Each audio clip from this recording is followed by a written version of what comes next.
This is Odin's Wolf Survival in the Great Hall of Wolfhaven. Today I have the BPS Aurora knife. It's one of their more finished blades, I guess is what they would call it, or hand finished. It's all the little rough edges on the regular BPS knives are pretty well taken care of. And this is a little higher end knife. It runs in at $69.99 of the finished Puko design.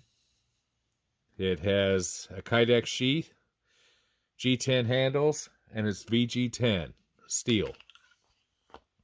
Scandi grind. Sharp as all get out. I mean, we'll just do it right now. You can see the hair just popping up, and I've been using this thing, and it's still sharp. That's impressive. I like it. It works really well. This is red cedar, and it's not even an effort. Granted, red cedar isn't hard as woodpecker lips, but like I said, it just peels shavings off of that, which is kind of what you want.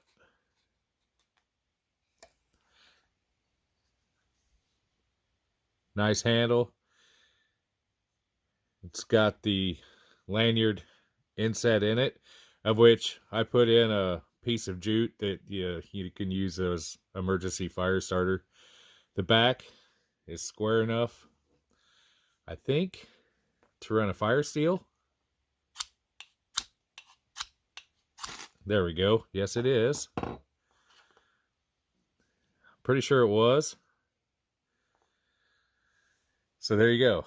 That's why I put the jute on the back for the tender. Okay, this is patterned after a finished Puko design. Scandi grind, as I said, full tang, as you can see. G10 handles. The overall length is 7 inches. The blade is 3.15. It's 3 millimeters thick. And the handle is 3.86 inches long. It weighs in at 3.53 ounces. It weighs absolutely nothing. And then with the Kydex sheath, it's just like light and stupid. The only thing I'm going to do is probably go over the Kydex sheath with leather. I just like leather. And the hardness is 58 to 59 HRC with out of the VG10 steel.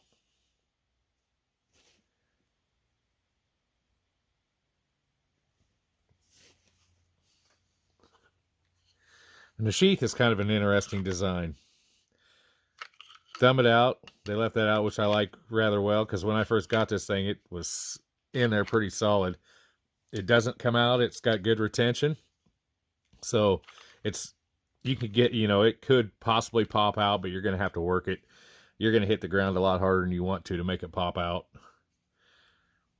And it's got a steel clip on it. Okay, what I think is cool about the steel clip, as you can see, you can take it on and off a belt or gear or anything like that without having to disassemble it. You could pop it into web gear without any problem.